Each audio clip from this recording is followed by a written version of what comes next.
vai ler. Mas antes disso, para comentar esses e outros assuntos da política, a gente recebe agora Walter George, diretor de opinião do Grupo Povo. Walter, muito bom dia, seja bem-vindo aqui ao nosso Povo News. Dia 1º de janeiro, marcado aí por posses em todo o Brasil, mas também por episódios muito tumultuados, principalmente aqui no Ceará. Um dos mais emblemáticos foi a prisão do prefeito de Santa Quitéria, aqui no Ceará, José Braga Barroso, o chamado Braguinha, por suposto envolvimento com facções criminosas lá em Santa Quitéria. Denúncias de envolvimento entre prefeitos e facções criminosas não são exclusividade somente aqui no Ceará. Há denúncias em diversas partes do país sobre esse tipo de prática. Walter, na sua visão, qual é o tamanho do desafio das forças de segurança aqui no Ceará para combater o avanço dessas organizações criminosas junto a prefeituras e, de alguma forma, maculando, contaminando o nosso processo democrático, porque aí você usa o poder da violência, da ameaça e até drogas, né, sendo utilizadas para comprar voto. Eu já tinha ouvido falar aqui de telha, dentadura, tijolo, agora droga para comprar voto é a primeira vez. Muito bom dia. Bom dia, Ítalo. Começando a nossa jornada de 2025, né? A gente espera que seja um ano mais tranquilo na política, o que a gente espera, mas sabe que nunca é o que acontece. Esse tema do crime organizado, envolvimento com a eleição e com a campanha, ele meio que permeou a campanha eleitoral de 2024, né? Talvez tenha sido um dos temas mais tocados.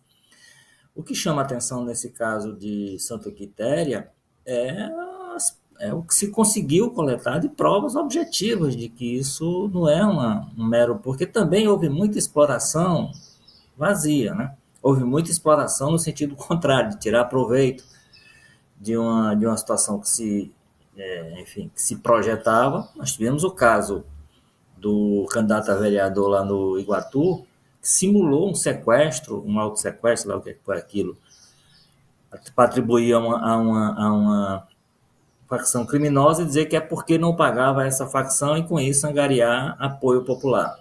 Acabou desmascarado e frustrou-se.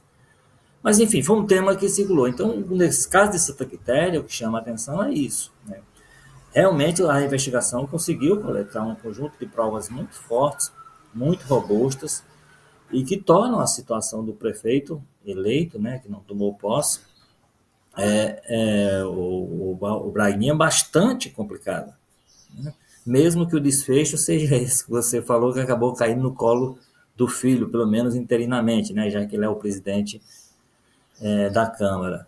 Já numa situação meio confusa, porque seria o terceiro mandato consecutivo dele, ele alegou, não, como é um novo mandato, o que significa dizer, pela tese dele, que ele pode ser o presidente da Câmara pelo resto da vida, se quiser, porque sempre será uma reeleição e um outro mandato.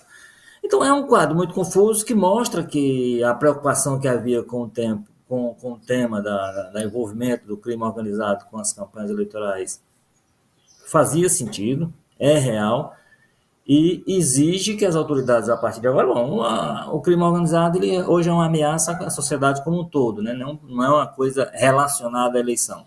Mas havia uma certa separação, digamos assim, entre essa situação e o processo eleitoral.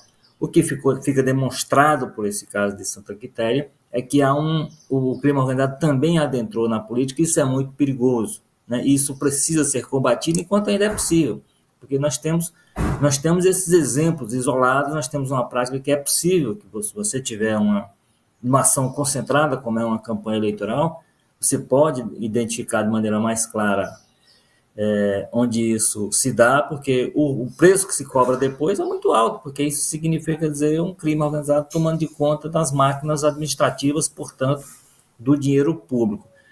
O que se pode fazer agora nesse momento é pegar esse exemplo de Santa Quitéria, exigir, cobrar das autoridades que elas se aprofundem, que elas vão até o fim, que elas encontrem todos os responsáveis ou os envolvidos com esse tipo de situação e seja implacável nas condenações. Eu acho que, por enquanto, a coisa está bem encaminhada num contexto. Agora, é preciso dizer também que, apesar de tudo isso que houve, ameaças diretas às pessoas, toda essa situação, o prefeito foi eleito com apenas 40% dos votos, ou seja, 60% da população rejeitou essa candidatura, ou pelo menos não votou nele, né? Significando dizer que a ideia de que o terror seria implantado por completo e imporia um massacre da campanha, eu acho que não aconteceu. Foi determinante, sem dúvida nenhuma, para a vitória dele.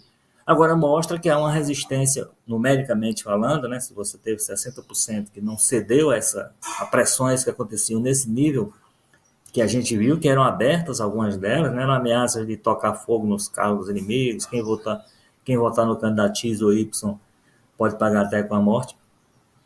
Mas foi suficiente para ele ganhar a eleição, e isso é bastante para que as autoridades estejam atentas, ajam, como eu já disse, implacavelmente, punam de maneira exemplar todos os envolvidos que tiverem devidamente comprovados, né, que a investigação leve a essa constatação, para que essa ação, entre outras critérios, sirva de exemplo para outros municípios, outras situações nas quais o crime organizado tente influenciar nos processos eleitorais.